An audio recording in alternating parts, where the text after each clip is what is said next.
My job here is to run this panel where we'll be discussing the results of this research. Thank you very much, Adomas. That was a really fascinating presentation. Every slide I was going, wow, that's really interesting. I'm going to have to get into that database and look around. But in addition to Adomas and Gatis, who we already know, the panel will have Grytten, who is a professor of economic history at the Norwegian School of Economics, who also participated in this study. Welcome. Ojārs Kehris, who is the president of the Latvian Economists Association and a former minister of economics in Latvia. And Jurģis Miezainis, and he's the parliamentary secretary of the Ministry of Economics. And we will now launch this discussion of what we have learned. And I just think it's so important that we now have this information, because I think for many of us are in Latvia certainly, and I expect in Estonia and Lithuania as well, our sense of economic history has often been based on kind of mythical ideas about the past. Adomas already mentioned the golden age between the wars, but I think also this idea of very agrarian countries in Latvia. There's a famous book called Straumēni by a famous Latvian author called Edvards Virza, who I think has really defined what Latvians think about how their economy was and should be. We have these stories about exports of butter and bacon during the 30s as being the basis of our economic development. And of course also our idea about what happened during the Soviet period. And you can't really, but I think you can't really talk about economics unless you have data. Data is the basis of economics and of economic history, and now we have that data, we have that core, that backbone of information that allows us to really look at what actually happened and to develop further our research and our understanding of the past, without which we really can't understand what the future will be like. Now, I want to start with the people who are not involved in this study, or who haven't, who haven't spoken yet, and ask them what, in learning about this and hearing Adomas' presentation or about participating in the study, what was new that you found? What was surprising? What were the things that you thought, oh, this is something that really, if I tell people this, they'll go, ah, that's something unusual. And I think I'll start with Ojārs Kehris, because I think he's been thinking about the Latvian economy now for 30 years or more. Thank you very much. And thank you, Gatis, thank you, Adomas, and Kaspars for your research and presentation today, and as well, thanks for inviting me. And of course, the topic that you Rolf mentioned, GDP, it's three letters. And I remember first, and that time, if the surprises are coming, year 1992, 93. That time, I was a chairman of Economic Committee of our Parliament, later the Minister of Economics, as you mentioned. But of course, everyone in other countries that we have possibility to meet are talking about the GDP. But actually, we don't know what is Latvia's GDP at that time. And so I remember that I asked our, I think the correct name is Central Statistics Committee and the main statistics authority, and ask them, okay, can we do something about that and figure out what is our GDP is? Okay, we not succeed at all. But I have one name that I would like to mention, and he is my guru in GDP. And his name is Ardo Hansson. I not yet met Estonians, and probably he is still active in Estonian politics. But yes, Ardo... He's the advisor to the Prime Minister. Oh, really? Still? Okay, great. Because that time, I think he's a few years younger than me. He is Estonian, you correct me if I'm wrong, Estonian, American-born Estonian, and with a PhD from Harvard. And he's not official advisor to me or to our government, but he is advisor at that time definitely to Estonian government, to Matlar, and as well the central Eesti Bank board member. Probably later he became as well the president of Eesti Bank. And we quite easily, after a few discussions with our statistics authority, on year 93, I have our GDP figures on my table. Just yesterday, I looked to the OECD statistics. That, for me, it's more trustful source for GDP. And I found out that for Estonia, the first year where it's available, it's 93. For Lithuania and Latvia, it's 95. I don't know, is it your research changed something in this? Maybe not, because we are not official countries we occupied that time. And after, I remember the Gatis 3 years ago, when I think you tell me about this, your idea to count GDP. We in some projects, some before. And I'm very happy that you are ready to do it, but I think I remember as well, I am quite skeptical. Because I think I asked you a few questions that time. How you can compare the prices in market economy and in Soviet command economy? Well, and as well, how you can disintegrate the data from, because in Soviet times, a lot of data, especially military, aggregated in all Soviet Union. It's no data separate for Latvia. How you can do that? Honestly, I've not heard anything more than I know at that time. It's why I'm skeptical. But really, my congratulations to you and as well to team that you bring together from both universities and from Institute from Norway. And you did an excellent job. And maybe I must say that I am not, yes, let's say, I must say that not all probably have access to these 10 conclusions, because you sent me, I think, to all panel, you sent the 10 conclusions of this work. But actually it's presented today as well. And I like these all 10 conclusions, because I like, and it's a surprise, maybe not, but that it is exactly or very near what my grandma and my father used to tell me. My grandmother, you can expect, she was born quite a long time ago, and she used to tell me, Ojārs, you know, before World War, our economy on the level of Finland. And that exactly that I see in your data. As well, my father, he used to be a journalist in sports. And he covers the ice hockey. And ice hockey always is important for Latvia. And he have a possibility to be to cover ice hockey from Prague. At that time, Czechoslovakia. And he went to Prague, and he told me, you know, they are working same as we, more or less, but they live much better. And as well, it's in your conclusions that our economy is very similar. It's 75, 80s, that years. But for distribution, we have much less wealth. And then he went to Helsinki, that as well, ice hockey capital. And he said, okay, they're working maybe a little better, but they live much better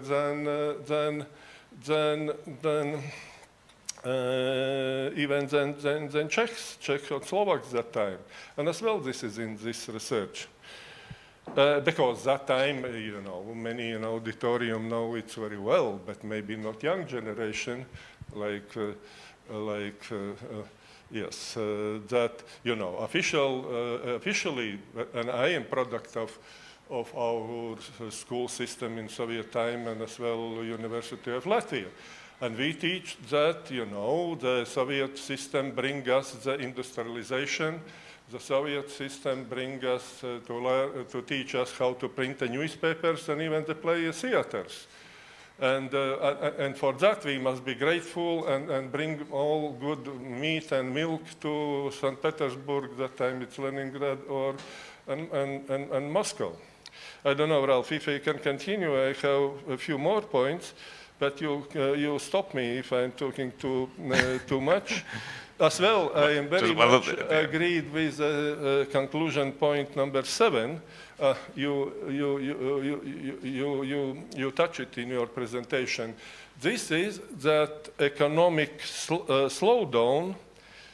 It's not reason 90s. It's economic slowdown in Soviet Union and as well in Baltics, at least from 86. And this is finally the technology advances in the market economy played the role, and Soviet Union not capable more to compete. Even that time, I have, I trust these rumors that after this, it's as well in the newspaper, that in Andropov's time, it's 92, I think, Soviet Union, under his leadership, gave to 10 basic research centers in Soviet Union, including Akademia Sibirskih Nauk and Moscow University, someone more, Plekhanov Institute, and very shortly, this question what to do, because we are losing the Soviet Union, I mean. And actually the short answer is, or we must start a war in next 10 years, or we must completely change, the economy, at least the model that Khrushchev did. And that is the reason. And of course, only 90s, that is but this is different story. Thank you, Ojārs. I was moving on to Ola. We're all here from the Baltic region talking about our own little things. You're from Norway. You helped fund this, which we're very grateful for, but you're also involved in designing this project so far. What surprised you about what you learned about the Baltic states or from the economic history of this? And what were the specific challenges compared to maybe other countries? First of all, I didn't found it privately, but okay. I think the most surprising thing, or not surprising, but the most challenging thing I heard of when I joined the project was that the price, you don't have real prices from the Soviet time. It's just nonsense. I really wondered, how can you construct GDP without prices? Is that really possible? And then it turns out to be possible due to skilled research. As an economic historian, I knew that the Baltic states were about the level with at least Finland in the war period. I was not surprised by that. But it really, what surprised me a lot was that the Baltic states did so well when they were kept alone and nobody disturbed them with something. They did extremely well. Those are things I've really learned, and I also learned to work with very skilled scientists from different countries and extremely efficient scientists from the Baltic states. So I'm very impressed.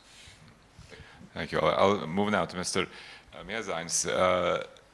As an economic policymaker, what are your main conclusions when you see this data? I mean, how does that inform how we will be moving forward? The minister already said about Baltic integration. Are there any other things that you see here that would be important for us to keep in mind? I think it only proves that our differences in our unfair advantages, every country has them, our unfair advantage, and we have them. And like comparison with Europe in the 1920s, where the specific growth was, we did something differently. We used our unfair advantage, we used our flexibility, and I know there's a historian here. It's like speaking with a fact checker sitting besides me, but I know many policies that were at that time, what I read from history books, are based on education. Smart people is one of the key things to have. Human capital is one of the key things to have, like innovation, to have this jump for the future industrialization, industry, and competitive industry. Not industry because we need something. We saw that in the Soviet times, so it's like planned economy. But when you combine your own country-specific or regional-specific unfair advantage with smart people and with capabilities, you will excel. You will climb up this ladder of prosperity. And one thing I understood, that I have been living all my life. I was born in 1988. I'm quite young. And I have been living all my life from one crisis to another crisis, and it shows me and proves that Latvian economy and past economic policies maybe have been with its faults. And we have been very dependent on single sectors. And this is something that many years ago I was very young and listening to TV, and we need economic structural reforms. And that was like a song in 2008, I think. And the reason is we need them because we need our economy like a spider with many legs. So these shocks that were shown in this historical graph wouldn't impact us as much. So we have more resilient economy. We have an easier way to move forward. If one leg breaks, you have another one. And this is something how currently in the Ministry of Economics we look at it.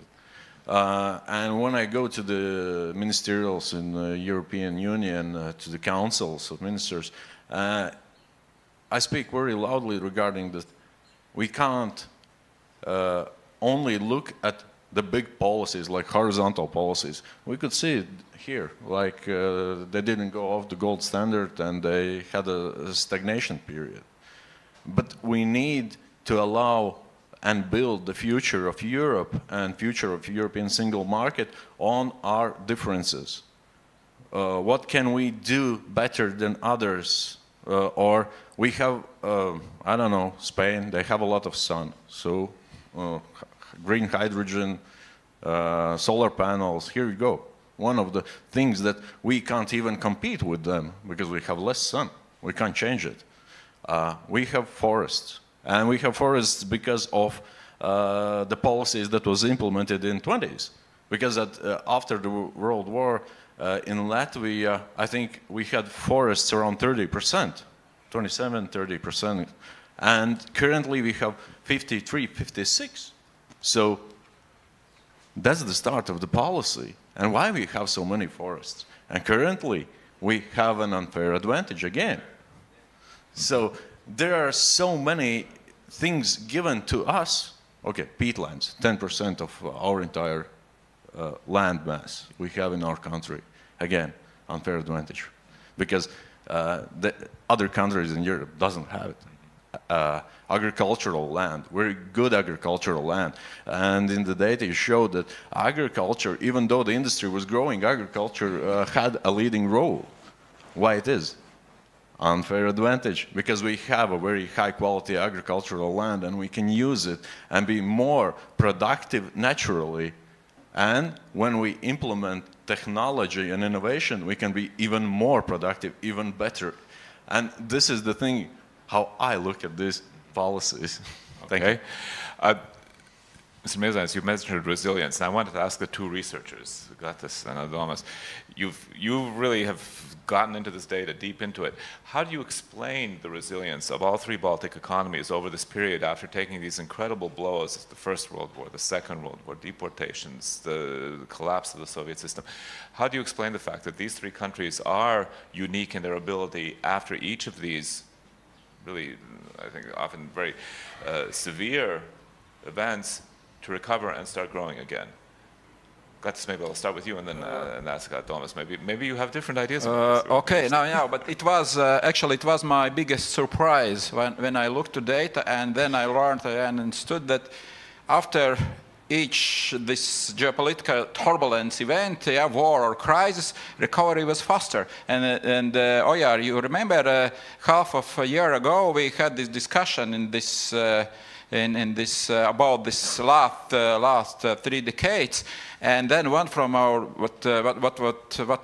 how we understood what can be solution, yeah, because our expectations now is much higher. How we are feeling, yeah, we are in 3rd place in Baltics and so, and this is somehow connected what we learned from data, because what was just our conclusion, we need more crisis, because after crisis, yeah, we're growing faster, yeah, and now we are in comfort zone of some middle incomes, yeah, policymakers, everyone. It's not so bad to make some deep change somewhere, some reforms, something, yeah, so to do something differently, because it's not so bad, yeah, and so and maybe, yeah, it's just one solution, yeah, to wait from something will happen, and then again, yeah, and you're totally right. Then if some problem, then we're more united, we can cooperate together. Baltic States, yeah, it was in this Popular Front's time, yeah, and so then we are together, yeah, if something's happening bad, so, but it's something very unique, yeah, in DNA of our nations, I can say something like that, yeah,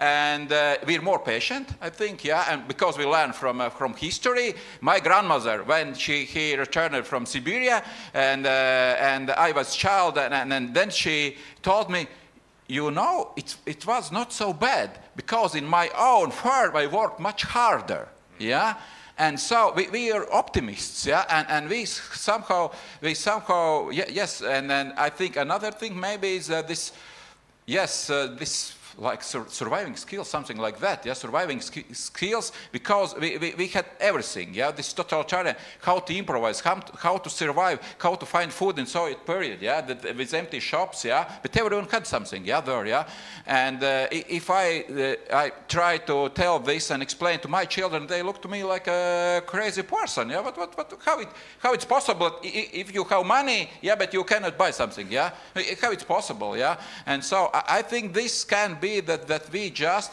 because of these historical events, yeah, we survived several monetary reforms, yeah, inflation, everything. We had 12 currencies in 100 years, at least 12 currencies, and only from my perspective, last monetary reform, when we went from this national currency lat to euro, was more or less a coin.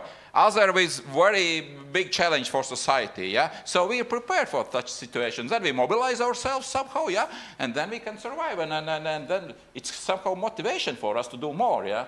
It's not some logical and data-based explanation now, yeah. But another thing that I should mention here, what was one from my surprise, yeah, it was that really now I'm looking more and more to this period of 80s and 90s for like a one period, yeah, and already this crisis started with this collapse of supply chains and this and financial system already in 80s, and just because of our independence, yeah, we managed to do this faster, yeah, to overcome this crisis. So it was in middle, but it's not some, and this we should explain for general public, that it's not because we recreated our independent countries, because that everything collapsed, yeah. It started already before. This is really important. Another thing is, of course, how much we should already, of course, we're happy for this data about GDP, but we should explain the Soviet economic period, yeah. Explain that it was unique situation in Baltic, yeah, that we produced a lot of things, yeah, it was a lot of production, yeah, but it was not like in we discussed in Bergen, yeah, it was your question that, so you produced more, but it was worse for your population, yeah, it's not normally for normal country, yeah, Yeah, yeah, and it's it's very big controversial, yeah. But yeah, but it was a real situation, yeah. So this is just my introduction, yeah. But really interesting. And each day I wake up and look to data, and I look to and how we doing this together. In my humble opinion, we're doing this together, yeah. We're changing our minds and so on, and yeah, it's really interesting, yeah. It's not finished, yeah. It's not not finished yet. We'll talk about future research opportunities in a bit, but I want Adomas, how do you explain this resilience of the three Baltic states? Paldies. For me, it's probably one single thing is that the Baltics always felt different in whatever historical stage they were, whether they were part of the Tsarist Empire, whether they were independent, whether they were part of the Soviet Empire, or now independent. It always felt like we are not the same as our neighbors, and when you feel like you're not the same part of some huge group, you feel a responsibility for the territory you live in to look for better future different from the region that you're forcibly are not attached to. And that makes you think, okay, which direction should I take? And the Baltics consistently looked at the West, always towards the West, whether it was interwar, whether it was the end of the Soviet Union, even at the beginning of the Soviet occupation, still the partisans fighting in the forest, they appealed for the West. Today, we look at the West, we want to converge to the West, and the fact that we look at them, we try to be like them, we try to pursue policies that bring us closer, even though those policies might be unique, to bring us closer to a better standard. So I think that drove our policies forward all the way. Mm-hmm. Okay. What I'm hearing here, and I think something that would resonate with a lot of people also in the audience in Latvia, is that there's a fairly cultural explanation for this. Now, I'm going to put on my little scholarly hat and remember that when I was in college I read Max Weber's The Protestant Ethic and the Spirit of Capitalism, which is the classic text, of course, of culture as being the matrix within which determines economic development. But at the same time, it's problematic. I mean, Weber said, yes, the Protestants, but we see now that in his home country of Germany, it's the Catholic parts of the country, Bavaria and Baden-Württemberg, that are the richest. So it's difficult sometimes to get a grasp on how culture influences economics, and how do you do that? And I'll ask Ola, who's a professor of economic history and maybe has a broader view of all this. I mean, did you see that cultural impact in this data? And if so, how do we get that out in numbers rather than just in these stories that we tell ourselves? Well, if you're talking about Weber, I can continue about that. So I think it's very clear that in the Baltic states, historically, the Protestants were the wealthy. Mm-hmm. You can see the example of Latgalle, which still is lagging behind, far behind. Lithuania, a very Catholic country, has now rushed ahead. So yeah, that's true. That's true. But only in the recent decades. Yeah, but it's a historical explanation. Yeah. And it doesn't apply for rich countries today. It applies for poor countries today, but not rich countries today. I think that's very clear. My big question is why has that to do with culture? Why has Latvia performed inferior to the two other Baltic states the last decades? To me, that's not easy to explain. I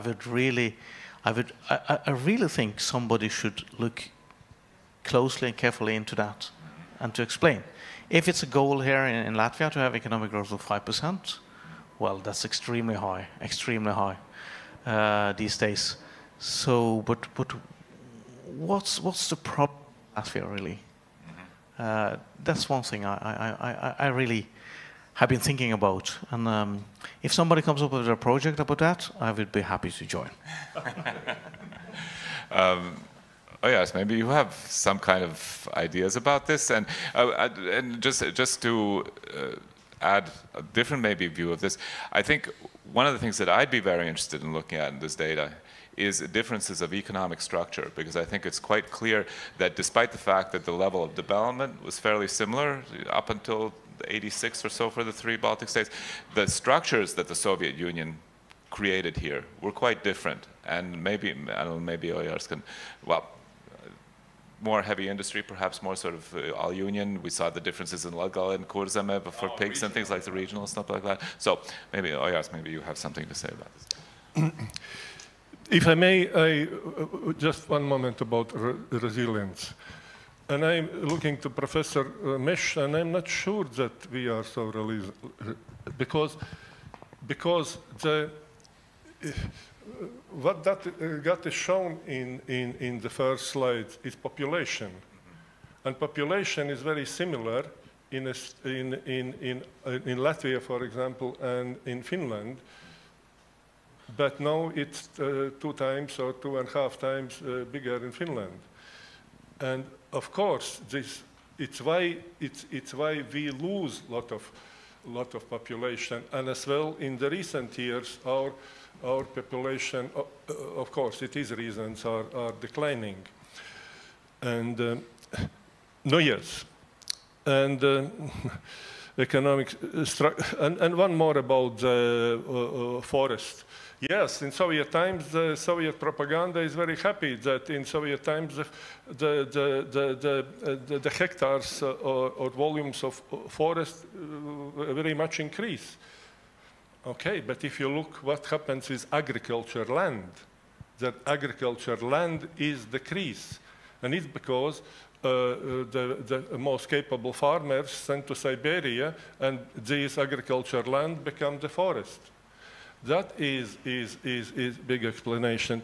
Now, I agree that if we compare Baltic states, they similar, but of course that devil is in details. And I not so that it's in Soviet time different structure, but let's say role of Riga. For Latvia, Riga is the biggest country in the north of former Russian Empire, and best years as well, according to your statistics, is when Riga is the engine of growth in Latvia and in Baltics, and it was where industry is, and where the biggest research is, and so on. But as well, after Soviet times, and that is a difference, that Riga is as well the capital or center of so-called Baltic economic region, and as well Baltic military region, Baltic railroads, Baltic whatever, all.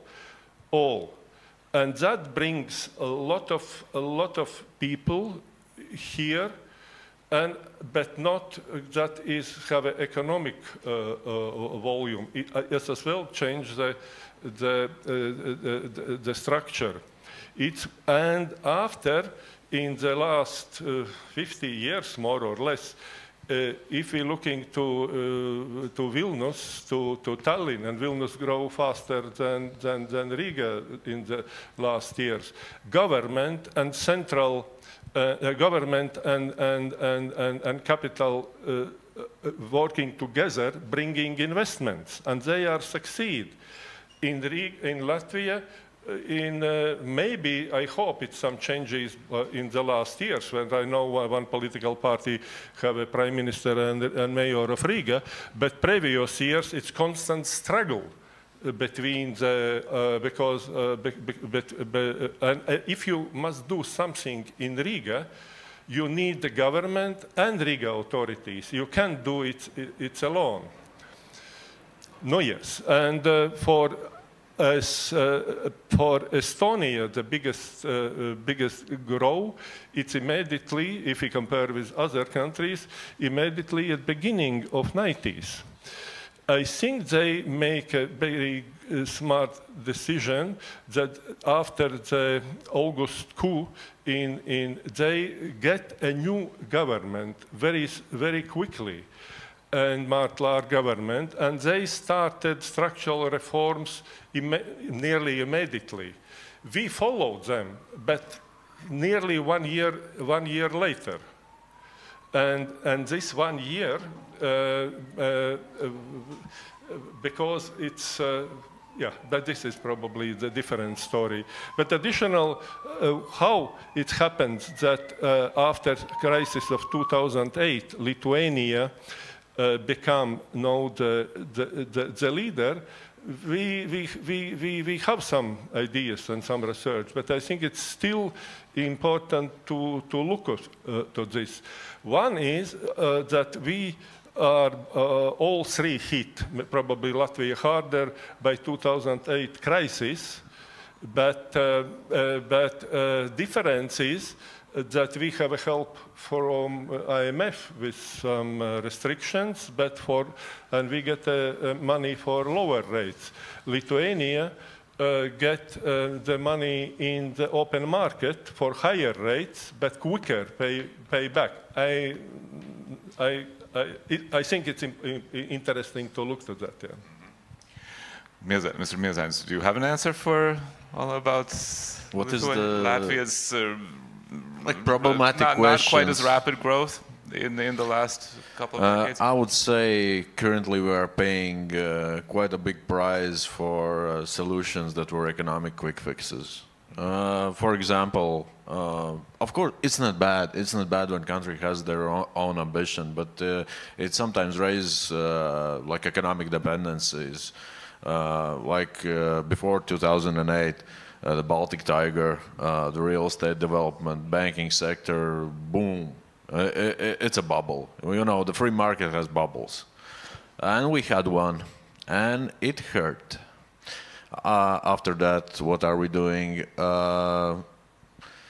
And I remember we must be the banking center of the safest place, like the new Swiss, and we saved the banks, we saved the investors at 2008, so we are what? Economic capital of Baltics. Boom, money wall. And we're paying the price.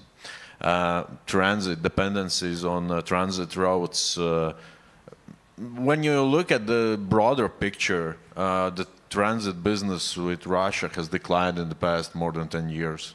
And that's not because of our decisions, and that's because they decided, basically.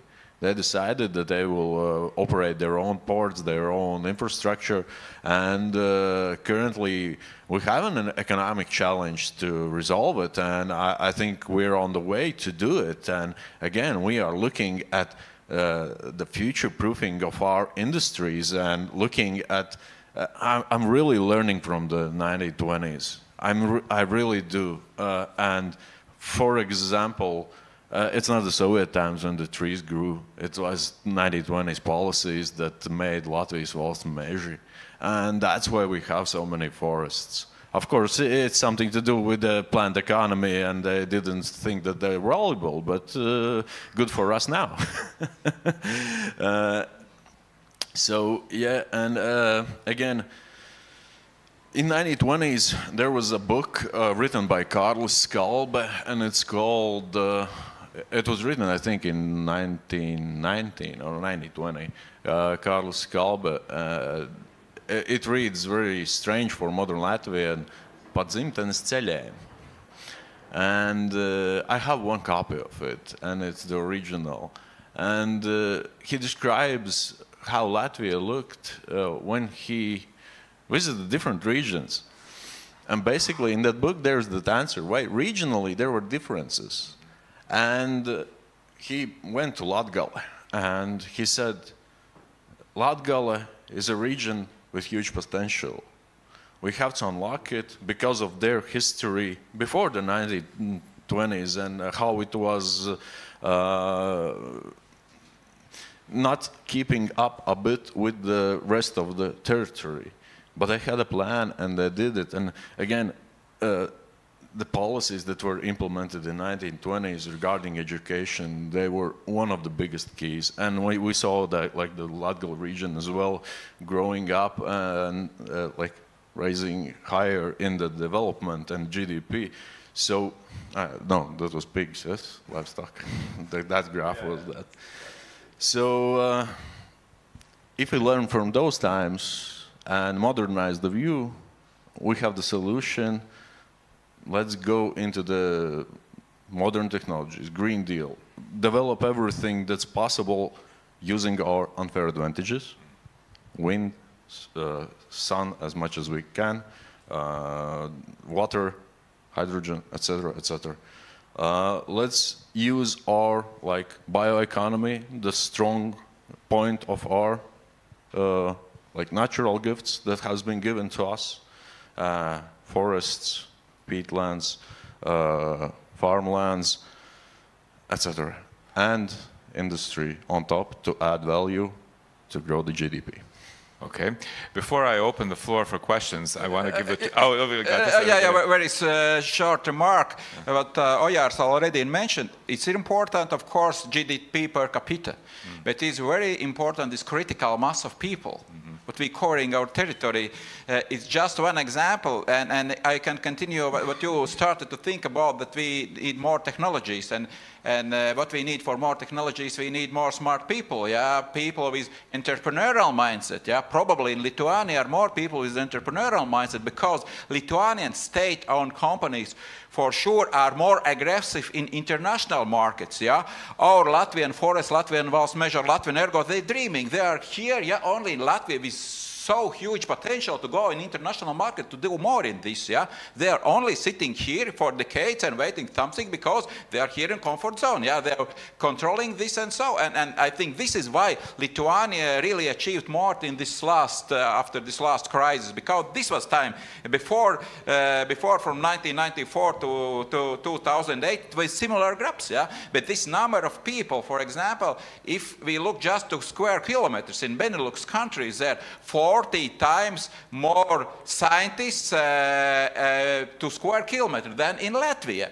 When Gatis Krūmiņš, 40 scientists in Belgium, Of course in Germany 25, 30 times more. And this is about critical mass of people, So we should try somehow change this, this balance, in our population. We should more really, through education system, through everything, we just need proportionally more people, smart people, and with entrepreneurial mindset. This is my solution.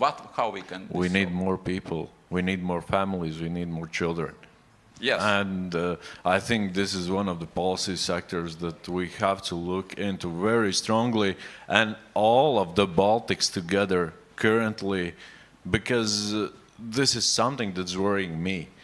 Or robots, and we can replace a symphony orchestra 1/3, from robots, violins can play robots and so, but it will be a solution, because if we will ignore some technological changes, they will not ignore us, In agriculture, will be only robots after 10, 20 years, if we'll not will. We have the leading specialist on demography here sitting in the second row in Latvia. But before, as I said, before we move to the questions, Adomas, also what he would be interested in doing further research on, what are you interested in doing with the data and to find out more things? What are the big questions that are on your mind after having done this research?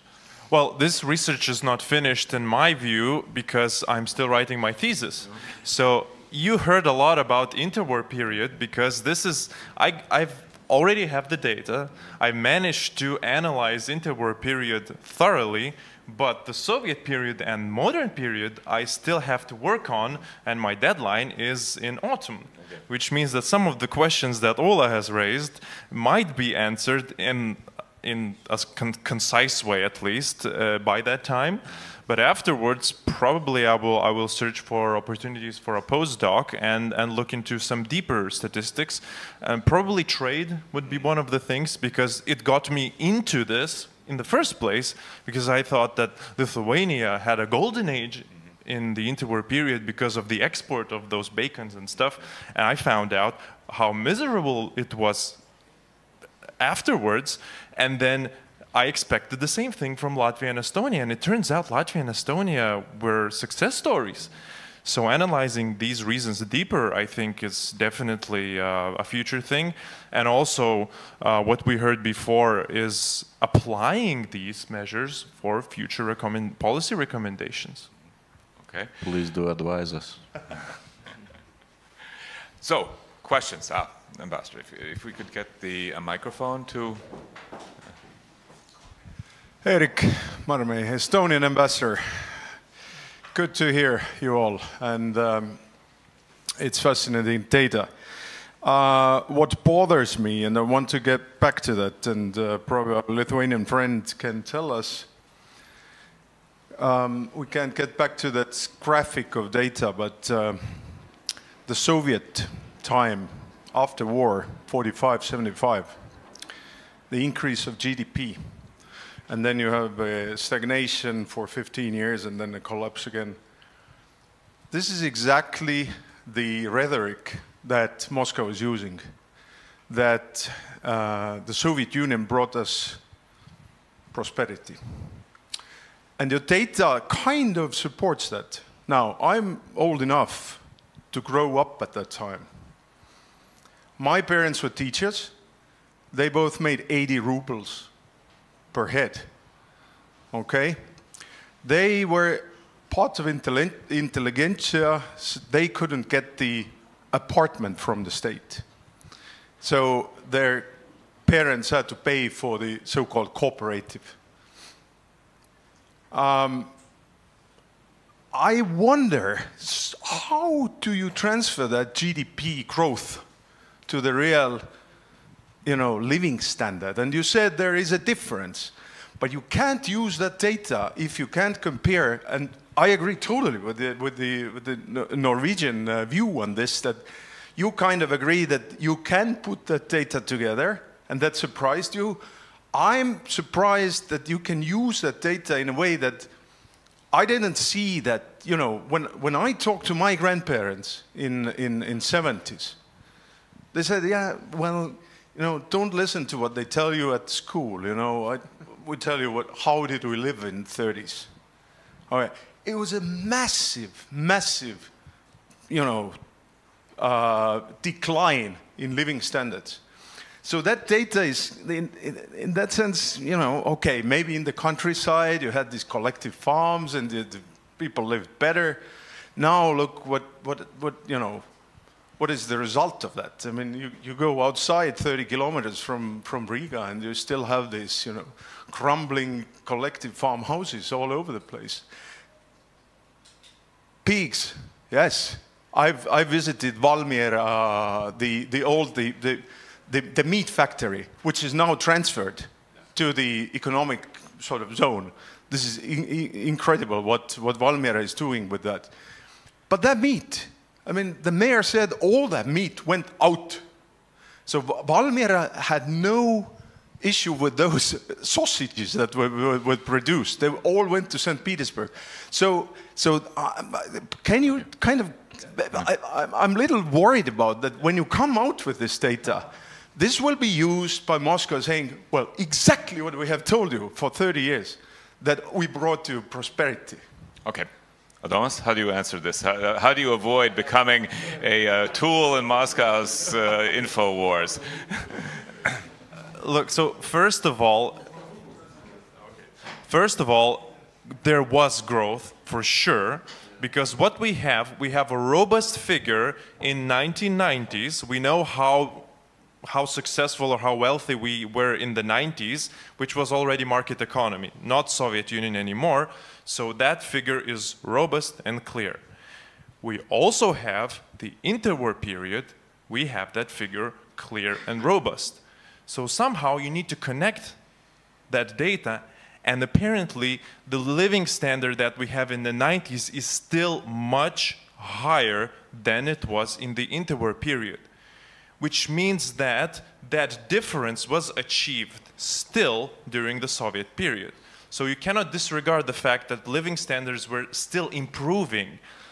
I mean, people in the countryside definitely lived better off in the late 1960s than in the early 1920s or so. That's a fact. But the second thing, and I think most important thing, is that not in the late 1930s. You can't compare that to the no, still 1920s. Of course, it was even in the 90s, people in 1995 lived 3 times better than people in 1939. And that's already comparing markets data. So I don't buy that. I don't buy that. It's, Because the whole world was advancing. It was the golden age of growth for all of the world, all of the industry after the Second World War. The thing is, if you want to compare this data without any propaganda issues, you have to look at what growth was achieved by Finland, what growth was achieved by Norway, what growth was achieved by the other Western countries, and then you see that maybe in the first years of the Soviet occupation, there is similar growth in productivity, first of all, but then from 1970s, everything stops. And that is the inherent flaw of the Soviet occupational system, is that the growth eventually stops. Very, very short comment. Yes, you're totally right about that, that we should explain this, yeah? But we cannot ignore the data, yeah, what already Adomas mentioned, because we know that we produced a lot of things, yeah? But for example, then we should connect this with my research, because in my research we see that at least 1/5 from all incomes, yeah? If we look to financial incomes, we short away from this turnover tax, 90% went directly to the Soviet central budget, yeah? Of course, we not only can speak about sausages, but in monetary, yeah? If we speak about financial system, it was very connected, yeah? They used our territory, our people, yeah? And it was really worse for us, yeah, that they produced something here, yeah? But of course, but we cannot ignore that and some international methodology that in territory of 3 Baltic countries we produced a lot of things. And this is unique situation, but we cannot just, what was, I think, no, situation is better because we did research and we will publish this, but before it was really empty places, yeah, but we didn't know. And then Russia can use this more because then they can create their own estimation, something like that. But we have our data, we explain what happened, and I agree. Next step should be with calculating loss of Soviet occupation, yeah, what we are already doing here in Latvia, and I hope Estonia and Lithuania will join us, yeah, together with new methodology, analyze this Soviet period, and maybe go to international court to ask for compensation. Why not? Yeah, because this is really important for us, yeah. Ole, okay, yeah. I understand the ambassador's comments very well. It's a very good remark, and I think there's a lot of truth in it. Also, I think that there's truth in the calculations, but of course, when you export a lot of things from the Baltic States to Russia, and you don't get paid for it, it's a problem. So you have to measure the standard of living also, not only GDP, because there's a huge difference. So, and how can you measure the standard of living? Wages are probably way meaningless because you had a lot of money, but you didn't have products. So I think that a way to measure the standard of living is consumption. What was the consumption? What was the so of course one needs to do that, and I think it would be amazing to see the difference between growth of consumption and growth of GDP. That would be extremely interesting. Can you get that data, that comparison out of this data? Yes, that would change. That's for the next 2 years. You can a small comment. Very, very short comment. You understand what we did achieve from 1 million, yeah? If you will help us with funding, no problems, yeah? Yeah, but you know inflation rate, yeah? 1 million 3 years ago, it was different, yeah? But for my part, the thing is, the GDP per capita doesn't always represent the actual situation. And we know in the European Union currently as well, there is one country which doesn't measure any more GDP, and it's Ireland. Ireland uses different number, and it's because of this reason that GDP doesn't always represent the standard of living, or its increase is based on situation where the money is brought away with very less of taxation inside of the country, like for the second term of turnover of the same money. So GDP is only a number, and of course, regarding the calculation, we have to look at this data in the history to understand better what the Soviet Union did to us, and how come I, who have been born in the last finishing years of that monstrosity, I have lived through everything, through 90s. When in 1990, I think the wage was 5 lats a month. Afterwards, it was like 50 lats a month, like the minimum wage. And how we, as a country, as a nation, and as Baltic nations, advanced, got back where we were and excelled. We are free countries. We are very important national countries, and we are a part of European Union. And really, currently, I don't care what Russia will say. They damaged my country. And I'm angry for that. But the future is what we have to look forward. And we have to find the best ways how to excel even more, how to be the best, and how to give the right ambition for our economic growth. And I think we can join our forces with Estonia, with Lithuania to do it and really achieve it. Thank you. I'm sorry, it was quite emotional. Okay. This is interesting because, you know, we think of economics as being about cold, hard, rational numbers, but you can get quite emotional about a graph, apparently. A question over there, yes, please. Yeah. My name is Viktors Karnovs. I'm a professor at the Professor Emeritus at the University of Latvia.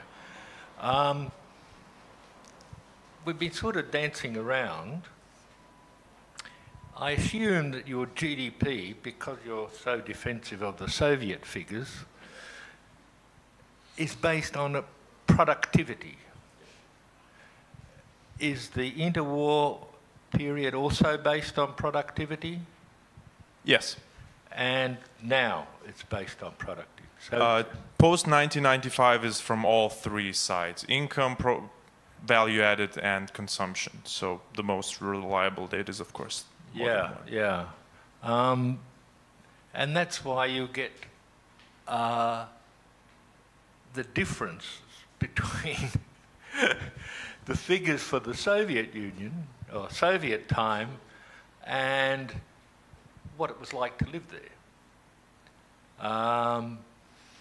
And you're going to have that all the time, unless, because you can't use income, because you can't use prices. So that was my problem when I was looking at this problem, was how to massage the Soviet figures of material production so that it comes out somewhere close to GDP. And it was very difficult. The CIA spent 50 years trying to do it and didn't get it right either. I know, because I was in the National Archives in Washington. But essentially, you need to make that clear, that you're not looking at income and you're not looking at consumption, you're looking at productivity. And if productivity, all you need for productivity, of course, is to have a few factories and produce something. Have a few collective farms and produce something, you know? Then you need to put it in context, that's all I'm saying. You need to be very careful and put it in context, especially if you're going to try and sell it to the Baltic States. The West doesn't care, and the East will do what it likes with it anyway. Thank you. Yeah, I completely agree with this point. And in the next few years, as Gatis mentioned, if there's financing, the plan is to calculate the GDPs of the Baltic states at the so-called adjusted factor cost, which is the American method of calculating the whole Soviet Union's consumption side GDP. So that will show a better picture of what the standard of living was, but the fact is that the productivity of an average Baltic person was obviously higher than the productivity of average USSR, citizen or Russian one. So still, if the Baltics were, as Ulla said, left alone during the Cold War period, all of that productivity that you saw in the graphs would have translated into living standards. But I agree that it has to be made clear, yes. Ojārs? But I assume that it's, if we're going so in the details, that even more complicated. This is absolutely clear that GDP don't have a clear correlation with living standards. This is just, you must accept it. That is, and especially in Soviet time, but not only. It's, but I think it makes even more complicated. If you look into volumes and productivity, it's not count enough, in my opinion, quality, because the market economy is tend to produce quality. The Soviet system is tend to produce quantity. And you can produce, we remember it for a cup of the coffee. Coffee costs 20 times less in Latvia than in Sweden in the 90s, but the quality as well is very different. And I don't have, I hope that you will have answers to that. But as well, okay, Abrams and Leopards are much more capable, at least I think, I hope, than some Soviet tanks. But they are, of course, as well, much more expensive. But maybe this is not the best example, because what is the life on the battlefield, and how you can evaluate the quality with productivity? I simply think that to compare absolutely different systems, it's it's very difficult, and it's not lost aside. Okay, and a very short comment that it's possible to do because in this project we did research and we understood there are a lot of data about Soviet occupation period. Soviets did a lot of research, analyzed situation in countryside, in different regions, in small place, in families, what they can buy, how much their money have. Just, of course, we need time and resource to do this. And this is really possible to do, research, and then we will explain this real situation, And this and quality issue, everything, they analyzed, but of course it was secret information, and then of course nobody showed this for audience because it just showed that that's how bad is the real situation for society, So this is important. You are a great salesperson. From my part, best of luck calculating the truth amounts of goods produced, because we all know that in Soviet Union there was like this 5-year plan, and everyone wrote up like 20% 1 year, 30% on top of the 20% previously, and at the end of the day, where is everything? So this will be, I think, a challenge, because I have seen this in real statistics in Latvia in one sector regarding the extracted amounts. And I look currently like people with shovels did amounts unimaginable, impossible. But in the statistical data they have it, so currently the scientists are measuring the changes in the amount of the earth, the levels, just to calculate approximately what was the right amount of the product produced there. So best of luck to you both. Okay, we're coming to the end. I think we have time for one more question, if somebody has a question. Okay. Hi, good afternoon, everyone. I'm Kathleen Riger, and Obviously, I'm the only Asian in the room, so the question might be a little interesting.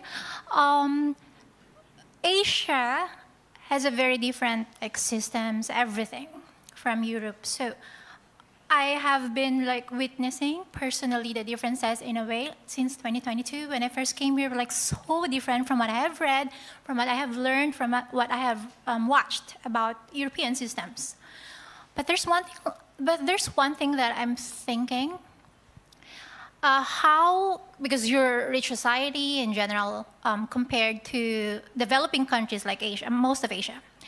But one of the issues that I'm seeing is how can because you have relatively smaller population than Asia, and although we have problems when it comes to poverty and corruption in Asia, the thing is your population is kind of lower than Asia, right? How do you address, because the population is a big driving factor when we talk about GDP, economics and all these things. So do you think you would be able to address the population, which is, in general, the birth rate is decreasing, right? But how would you address the population problem, do you think, at least? Yeah, Mr. Miezainis already said that we have to do that, but maybe does somebody have a solution to this? Yes, of course. Yes, you're totally right. We have now less population what we have in the beginning of 20th century. Yeah, in Latvia. Yeah, in Lithuania more or less the same. But technologies already are helping us to do this. Yeah, to manage this with such old and low number of population. Yeah, but what we can do, I believe in technologies. Yeah, robots really will replace people. Yeah, and fortunately, or for fortune, we can do. I think yes, robots can do things. That's correct. But if you look to Scandinavian countries and Western European countries, North America, the huge problem is that the productivity growth is getting lower and lower and lower. It's not increasing, it's getting lower and lower. We really need productivity growth to increase rapidly and significantly in order to, for example, pay pensions. So our pension schemes are not functioning because productivity growth is not going up. Why is not productivity growth going up? Well, there are probably different reasons. One explanation is that we have to put so many people into health and care, and the productivity growth there is not high at all. So there is a huge demographic problem. And I think the demographic problem in the Baltic States is extremely high, and I think that in some years you will really feel it. Mr. Miezainis, this will be the conclusion. Very short answer. And this is a bit with a touch of humor. There's an option to help us. You have to find a Latvian husband. So, but in the real life, of course, the policies have impact, and we have a lot to do regarding demographic policies, and for the younger generation to understand that there is a future for them and there's a safety net for them as well. And currently the Ministry of Economics is working on housing policies for new specialists for families, because without them, I understand the economic choices for the new families, and they are hard. And we are doing as much as we can, and I hope we will do more, but you can help us in this battle. Thank you. Okay, thank you, Mr. Miezainis. With that, we will conclude. I think this has been an incredibly fascinating discussion, amazing amount of information that we have learned. I come away with this actually with a very hopeful feeling, because first of all, I see that we can move ahead and understand our past better to really get into what happened, which helps us to think about what we have to do in the future. But the second thing is obviously that we see that in this Baltic region, we can be complaining about the fact that, okay, Latvian growth in the last couple of years hasn't been as high as we would like it, or that, about other things that don't really satisfy us. But we see that we have an incredible, collectively, all three countries are incredibly resilient, are quite capable of overcoming very, very, very difficult circumstances and to continue developing. And I think that if we take that away from this historical lesson, I think that will give us a good boost for developing in the future as well. Thank you very much for everybody who was watching. Thank you very much for everybody who participated. Thank you for this panel. And, you know, on to new victories of research.